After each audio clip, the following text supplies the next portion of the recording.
السلام عليكم طلاب الأعزاء، طلاب الصف السادس العلمي بفرعيه التطبيقي والأحيائي. اليوم عندي المحاضرة رقم 9 من سلسلة تصوير منهج الفيزياء. محاضرتي اليوم هي الأخيرة بالفصل، اللي هي المجموعة رقم 5 دوائر الار سي. مثل ما اتفقنا بالمسائل، قسمنا المجموعة الأولى المتسعة الواحدة، مجموعة 2 ربط التوازي، مجموعة 3 ربط التوالي، 4 الربط المختلط، واليوم محاضرتي الأخيرة اللي هي دوائر الار سي. محاضرة سهلة اليوم نختم بها الفصل. تعال ركز وياي بالبداية بدوائر الار سي. دوائر الار سي، شنو ار سي؟ مقاومة ومتسعة. احنا متعلمين قبل ما ابدي بالمسائل عندي فد مخطط للقوانين او مخطط احل عليه المسائل.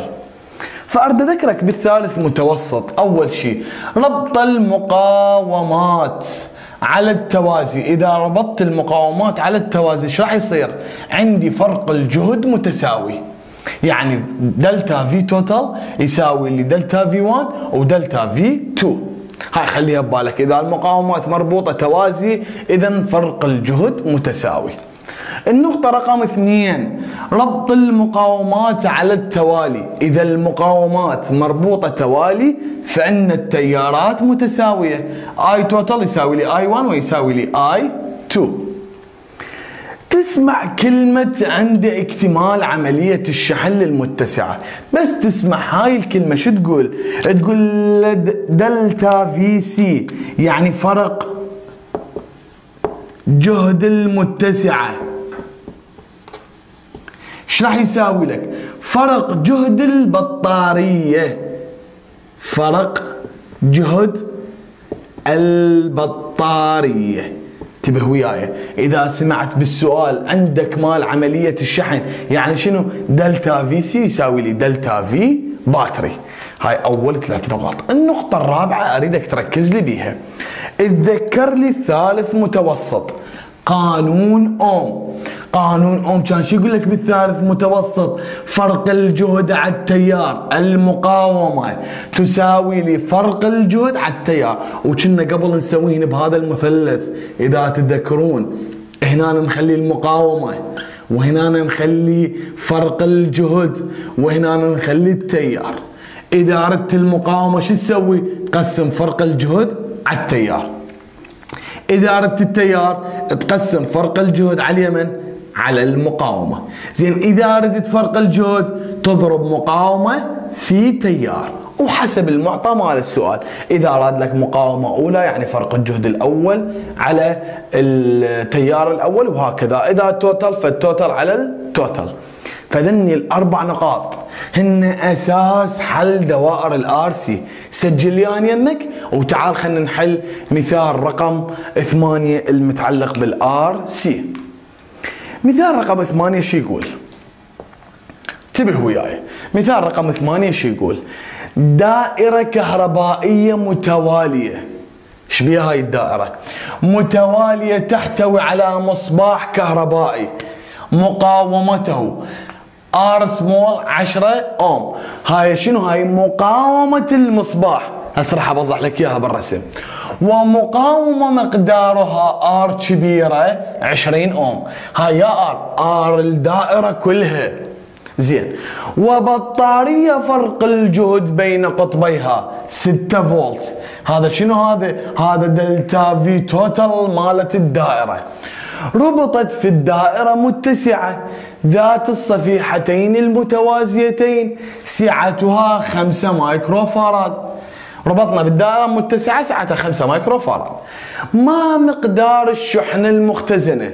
اريد كيو في اي من صفيحتي المتسعة، والطاقة الكهربائية في مجالها الكهربائي لو ربطت المتسعة. والطاقة الكهربائية المختزنة في مجالها الكهربائي لو ربطت المتسعة على التوازي مع المصباح أولا، وثانيا على التوالي مع المصباح والمقاومة والبطارية بعد فصل المتسعة عن الأولى وتفريغ شحنتها. السؤال حكيناه، تعال خلنا أوضح لك إياه بالرسم. ايش قايل لي؟ قايل لي هاي الدائرة الكهربائية متوالية. ايش تحتوي؟ تحتوي على مصباح، هذا المصباح زين، المصباح كهربائي مقاومته، يعني مقاومة المصباح بس اللي هي ار سمول مطينيها 10 اوم، هاي مقاومة المصباح، ومقاومة مقدارها 20 اوم. مالت من؟ مالت الدائرة كلها 20 اوم. زين. وبطارية فرق الجهد بين قطبيها 6 فولت، هاي 6 فولت مالت من؟ مالت الدائرة كلها، فرق الجهد الكلي. ربطت في الدائرة متسعة ذات الصفيحتين المتوازيتين، سعتها 5 مايكرو فاراد. باوع. ما مقدار الشحنة المختزنة؟ هاي المتسعة وين ربطت؟ ربطت بالدائرة، بس إذا تلاحظ عليها مربوطة توازي ويا من؟ ويا المصباح. هنا أنا أريدك تقرب لي، شوف المتسعة وين مربوطة؟ توازي ويا المصباح. واضح؟ ما مقدار الشحنة المختزنة في أي من صفيحتي المتسعة والطاقة الكهرباء؟ شو يريد من عندك؟ يريد من عندك الشحنة المختزنة كيو. زين، كيو تمين نطلعها؟ كيو احنا متعلمين نطلعها من سي في دلتا في، سعة المتسعة في فرق الجهد. زين انتبه وياي، هنا يا فرق جهد، سعة المتسعة في فرق جهد المتسعة، في فرق جهد المتسعة. زين إذا تركز سعة المتسعة موجودة عندك 5. دلتا في سي سعة فرق جهد سعة المتسعة موجود؟ لا ما موجود. مو هذا 6 فولت مالت الدائرة كلها، أنا أريد مالت من؟ مالت المتسعة. زين ايش أسوي؟ اكو شغلة شو تقول لي؟ تقول لي بربط التوازي، ربط المقاومات توازي، فإن فرق الجهد متساوي. هذا توازي يا فرق جهد متساوي. إذا متساوي فرق جهد المتسعة دلتا في سي ويا من؟ متساوي ويا فرق جهد المصباح اللي راح ارمز له بالرمز ار سمول. منو المتساوي بيهن؟ الربط توازي مالت المصباح والمتسعة. إذا فرق جهد المتسعة ويا من متساوي؟ ويا فرق جهد المصباح. زين فرق جهد المصباح موجود؟ لا أيضا ما موجود. أجي أطلع فرق جهد المصباح، تعال انتبه وياي. زين أنا إذا أردت أطلع فرق جهد حسب قانون أوم، بس يا فرق جهد راح أطلع فرق جهد المصباح يساوي. إذا ترجع لي هنا القانون أوم، بس انتبه لي وياي، إذا رجعت القانون أوم الفرق الجهد شو يساوي لك؟ المقاومة في من؟ في التيار. تعال هنا. زين أنا أريد أطلع فرق جهد شنو؟ أريد أطلع فرق جهد المصباح. إذا ايش أضرب؟ مقاومة المصباح في تيار الدائرة الكلي. زين استاذ ليش اخذت تيار الدائرة الكلي؟ او تكتب بس اي ماكو اي اشكال. ليش اخذت التيار الكلي؟ لان هذا الربط توالي والتيار متساوي، فنفس الاي 1 والاي 2 كليتها متساوية. اوكي. زين مقاومة المصباح موجودة؟ اي مطيني اياها 10 اوم. زين تيار الدائرة موجود؟ إذا تقرأ بالسؤال تيار الدائرة ما موجود. تعال طلع تيار الدائرة. زين التيار مال الدائرة من طلعه؟ حسب قانون أوم، ويساوي لك فرق الجهد الكلي على من؟ على المقاومة الكلية اللي هي R equal. استاذ انت ليش هنا انا خليت توتال وهنا ايكوال؟ لان انا اريد اطلع التيار مال الدائره كلها وهي الدائره متواليه الربط، فاطلع توتال وهو مساوي للكل. اوكي ماكو اي اشكال. زين ويساوي لك ايش قد فرق الجهد الكلي مالت الدائره؟ 6 فولت. 6. زين مقاومه الدائره ايش قد؟ إذا تريد تاخذ مقاومة الدائرة كلها لازم شو تقول له؟ 20 زائدا 10. ليش؟ لأنه مالت الدائرة ومالت المصباح. إذا I يساوي 6، 20 زائد 10 30 على 6 بيها 1 على 6 بيها 5 ويساوي لك 1 على 5 هو 0.2 أمبير. ايش طلعت؟ طلعت تيار الدائرة. لما نطلع تيار الدائرة اجي اعوضه وين؟ بهذا القانون. ايش راح يصير عندك؟ انتبه وياي. دلتا في ار فرق جهد المقاومة. ايش يساوي؟ فرق جهد يا هو مقاومة، فرق جهد المصباح دلتا في ار. ايش يساوي لك؟ مقاومة المصباح 10 في تيار الدائرة اللي انت طلعته ايش قد؟ 0.2. واضح؟ انتبه وياي، عندي اختصارات. هذا الصفر اشيله ويا من؟ ويا الفارسه. دلتا في ار فرق جهد المصباح دلتا في ار شو يساوي لك؟ 1 في 2 ويساوي لك 2 فولت. واضح؟ انا عندي بالبدايه معطى كتبت لك اياه فرق جهد المتسعه. إذا فرق جهد المتسعة شو يساوي لك؟ فرق جهد المصباح ويساوي لك 2 فولت. استاذ ليش هذا يساوي هذا؟ لأن المصباح، بس انتبه وياي، المصباح والمتسعة مربوطات على التوازي، وبما أن ربطهن توازي إذا فرق الجهد مالتهن متساوي. طلعت في، تعال انتبه وياي، اجي على قانوني الرئيسي. انا شو اريد اطلع؟ قايل لي بالسؤال ما مقدار الشحنه المختزنه؟ اوكي، سي في دلتا في سي. سي ايش قد معطيني اياها؟ سعه المتسعه 5 في دلتا في سي فرق جهد المتسعه طلعت 2. اذا كيو تساوي 5 في 2 10 مايكرو كولوم. اول شغله طلعتها. واضح؟ واضح. بعد ايش قايل لي؟ والطاقة الكهربائية بي اي، 3 قوانين للطاقة، يا هو اللي يرهم لي اقول لك انا اختار هذا نصف كيو دلتا في. انا اشوف هذا اسهل واحد، قوانين الطاقة.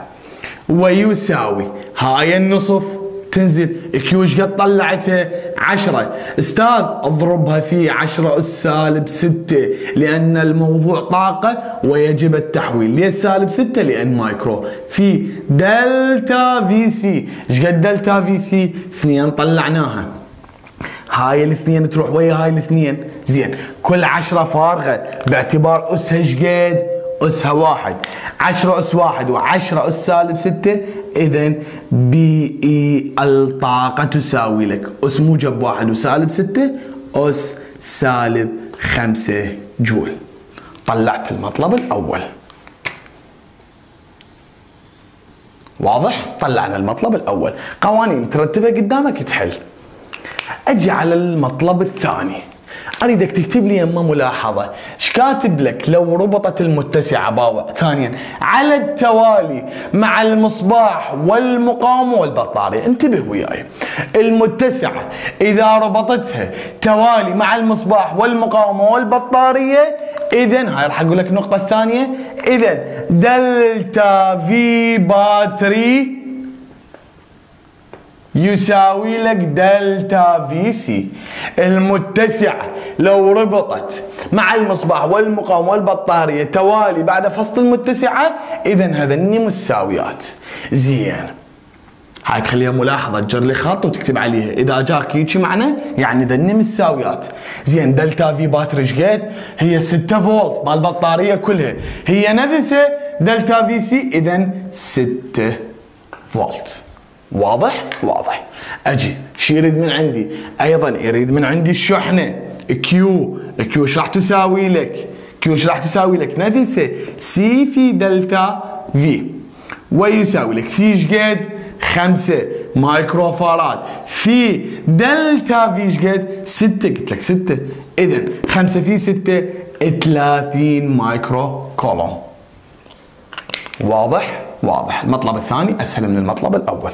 اجي شو يريد من عندي بعد؟ يريد من عندي بعد الطاقة بي اي. استاذ علي قال لي هذا اسهل قانون بالطاقة اللي هو نصف كيو دلتا في. واضح؟ ويساوي لك نصف كيو ايش قد طلعته؟ 30 استاذ اضربها في 10 سالب 6 لان موضوع طاقه لازم نحول في 6. واضح. زين اجي هاي بيها 1 6 ايش قد بيها؟ بيها 3 في 30 ويساوي لك 90 في 10 والسالب 6 شنو جول. اكو واحد شو يقول لي؟ يقول لي اشيل هذا الصفر واشيل واحد من السوالب هاي تصير سالب 5، يعني ايش راح يساوي لي؟ 9 في 10 والسالب 5 جول. اني اقول له تكتب هذا ينطيك عليه صح، تكتب هذا ينطيك عليه صح. هذا بالنسبة إلى مثال رقم 8 المتعلق بدوائر الار سي. أريدك أهم شيء تعرف لي إذا كانت المقاومات توازي فرق الجهد متساوي، إذا كانت توالي التيار متساوي، وأريدك تعرف لي قانون أوم.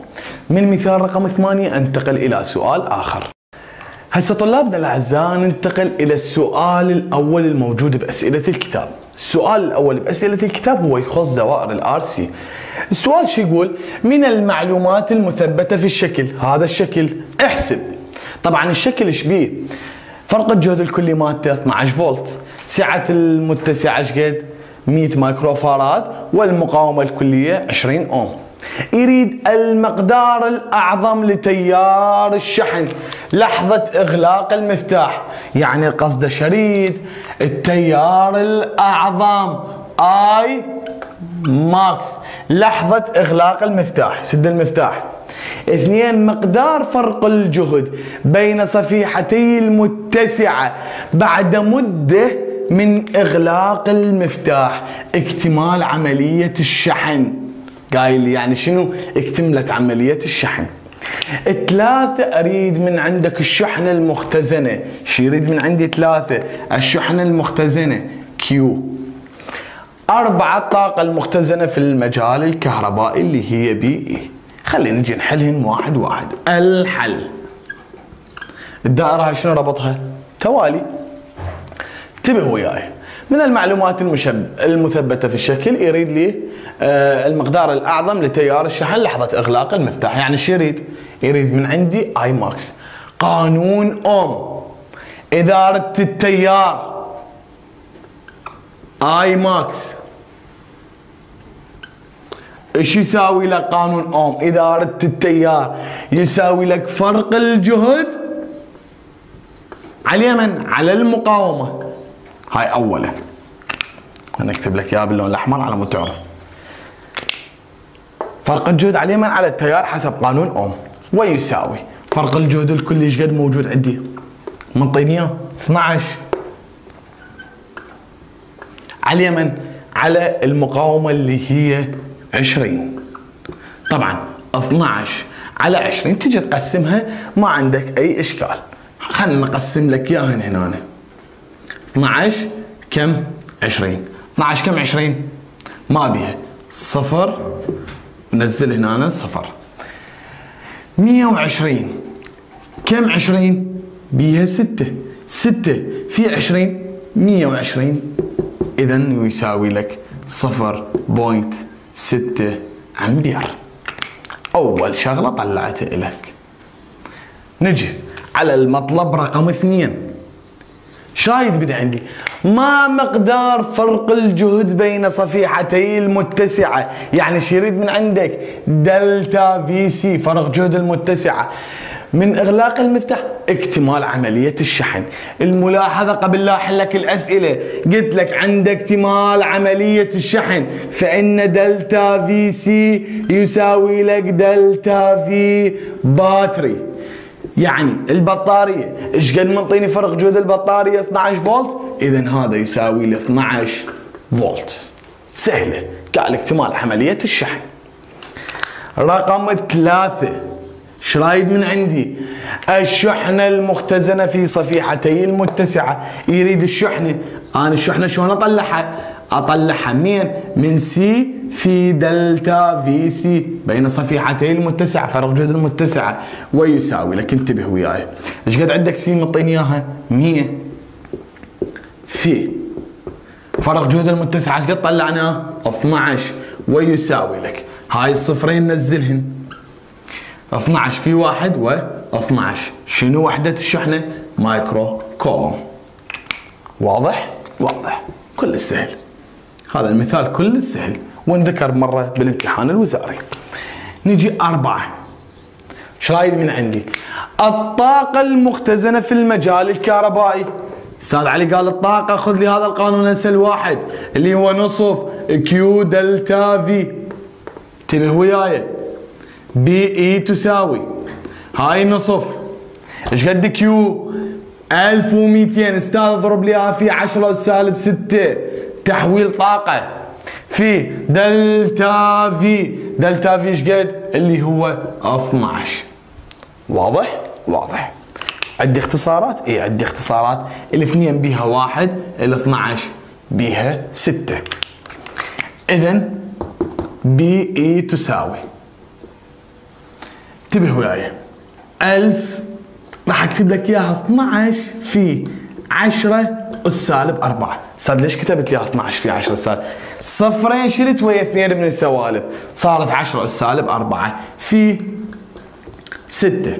12 في 6 بي اي تساوي 6 في 2 12. 2 باليد 1. 6 في 1 6 1 72 في 10 سالب 4 شنو؟ جول. وحدة الطاقة جول. اعتقد الموضوع كلش بسيط. الموضوع كلش بسيط، مجرد انه تعرف عملية اكتمال شحن، الربط مالتك شنو، وتباوع على الشكل المنطيك اياه بالسؤال. اني لهنا خلصت محاضرتي. طلابي الاعزاء، لهنا خلصت محاضرتنا. محاضرتنا اليوم بسيطة، عليها مثال وسؤال منطيني اياه بالكتاب. أنا مثل ما معودكم بنهاية كل محاضرة أنطيكم سؤال واجب.